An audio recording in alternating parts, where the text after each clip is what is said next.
Forget the cinematic roses, the sweeping musical scores, and the soft focus romance often sold by Hollywood. In the year 89 CE, under the stern, unblinking eyes of Emperor Domitian, Rome does not deal in affection. It deals in ironclad contracts and the cold transfer of assets. You are 19 years old, an age where the bloom of youth is meant to be celebrated, but today, that bloom is merely a commodity. You have been officially declared a Roman bride, and while the world outside shouts congratulations, the word feels like a hollow mockery in the chill of the evening air. There is no escape now. The gates of your childhood have swung shut, and the heavy bronze doors of your new life have locked firmly behind you. Your name is Flavia, a daughter of a respectable household, a girl who was meticulously raised to obey without question and trained to endure without complaint. Tonight, however, the lessons of your tutors and the gentle guidance of your nurses will be replaced by a far more brutal instructor, Rome itself. Welcome to Script Historians, where we peel back the saffron veil to reveal the stark, unvarnished truth of the ancient world. The first thing you notice is the temperature of the ground beneath you. Your bare feet, once pampered and protected, are now pressed firmly against the slabs of cold, unyielding marble that line the atrium. The floor sends a biting chill through your bones, a physical manifestation of the environment you now inhabit. Along the walls, torches hiss and spit, their flickering orange flames casting long, dancing shadows that seem to mock your stillness. The air is thick with the scent of acrid smoke, staining the atmosphere and stinging your eyes. Standing before you are 7 witnesses, men of status, silent and unmoving, like carved pillars of stone. They have not gathered here to admire your beauty or to offer a heartfelt blessing upon your union. Their presence is purely functional, a human wall of documentation intended to ensure absolute compliance with the law. They are here to witness the fulfillment of a role, to verify that every ritual is performed to the letter, and to guarantee that the contract signed in blood and ink is honoured in the flesh. Until this very moment, no one had bothered to explain the specifics of what this night would truly entail. Of course, they didn't explain it. Silence is the primary tool used to maintain the illusions of the Roman elite. You take a trembling step forward toward a wooden object positioned in the corner of the room, partially obscured beneath a heavy, ornate cloth.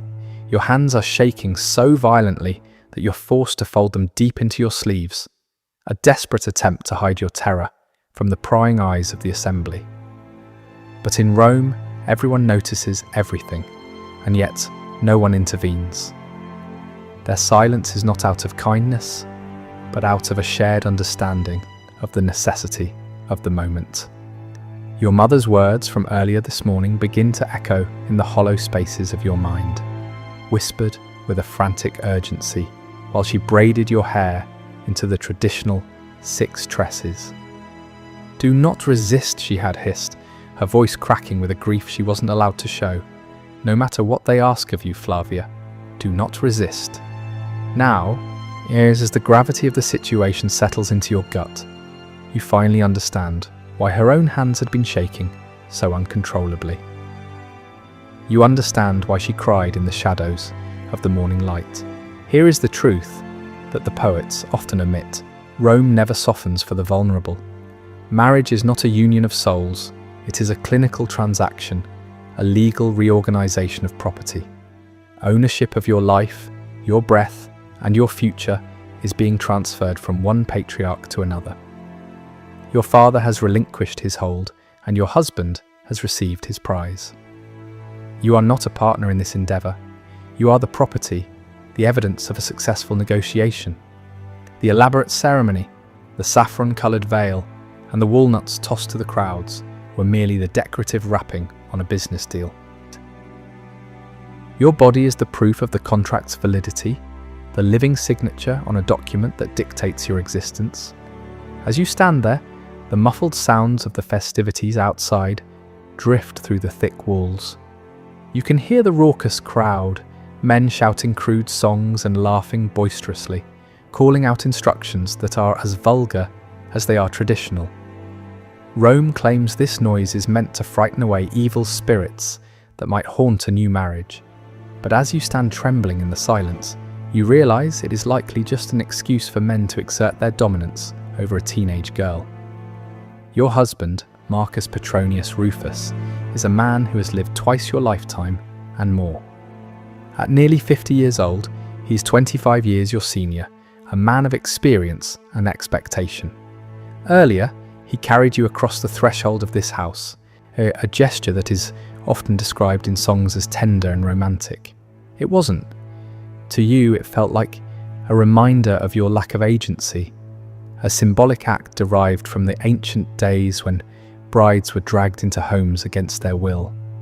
Now that the door has closed, the world has grown unnaturally, oppressively quiet. You finally force yourself to take in the entirety of the room. You see the pronuba, the senior matron tasked with overseeing the propriety of the night. You see a priest, his face a mask of religious indifference.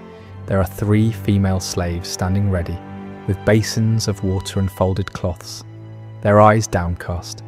And then there is the physician, standing apart from the others, with a leather bag of tools resting at his feet. In the corner, the draped wooden figure waits, a silent participant in a ritual that feels far too crowded for something the world considers private. The pronuba approaches you, her movements efficient and devoid of warmth. She grips your hands with the same firm, controlling pressure one might use on a piece of livestock before a sale. "You're in your husband's home now," she says, her voice flat and certain. The subtext is clear. You belong here, and you belong to him. She begins to steer you toward the mysterious statue, and you can feel the eyes of the 7 witnesses boring into your back like physical nails. Rome adores its witnesses. It is a culture that trusts nothing without the weight of documentation, multiple signatures, and enough physical bodies present to swear under oath that everything was conducted according to the ancestral custom. A survival in this city requires a quick mastery of the rules, or you will be broken by them.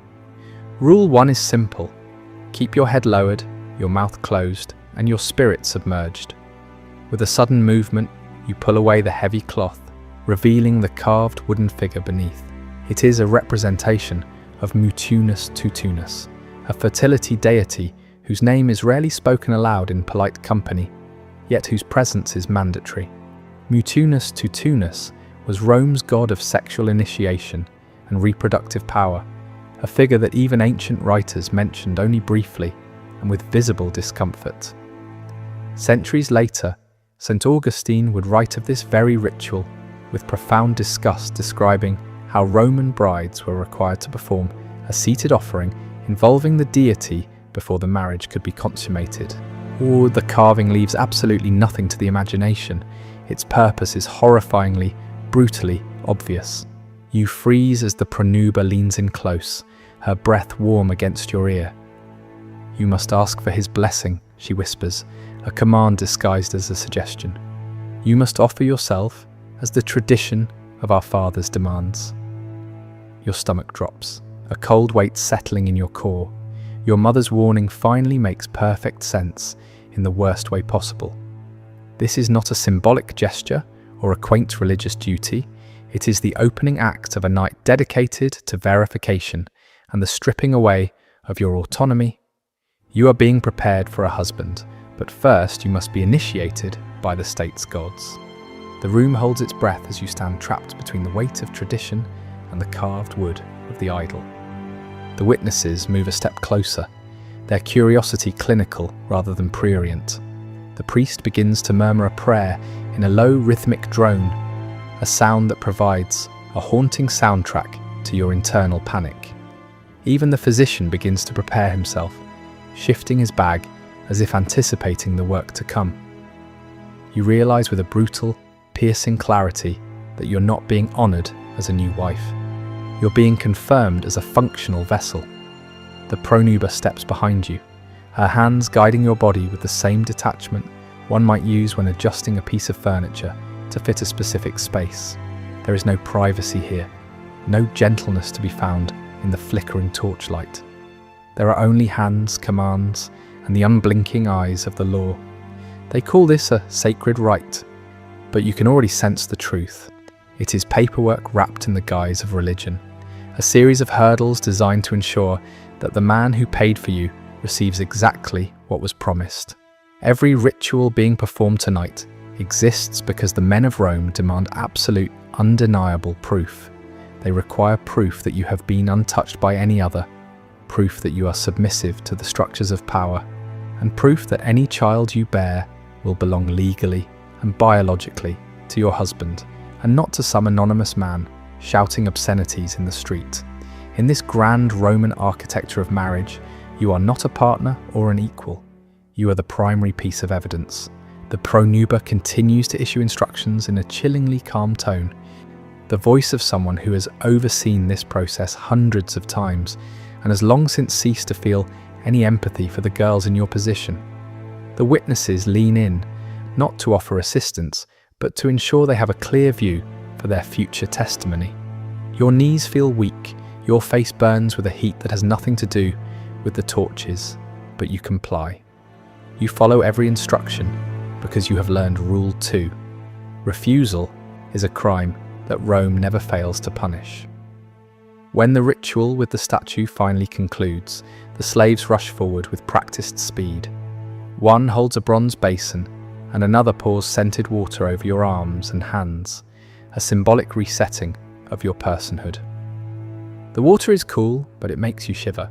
The slaves do not meet your eyes. They have performed this task many times before, and they will likely do it again tomorrow for another girl in another house. The priest finishes his prayer, his voice carrying the bored cadence of a man who is simply checking a box on a list of daily duties. Roman religion is rarely about comfort or the soul. It is a checklist of gestures and sacrifices, smoke, completion, verification. Your body has just been added to the bureaucratic list of the Roman state. Next, the physician steps forward. He is an older man with his grey hair tied back securely.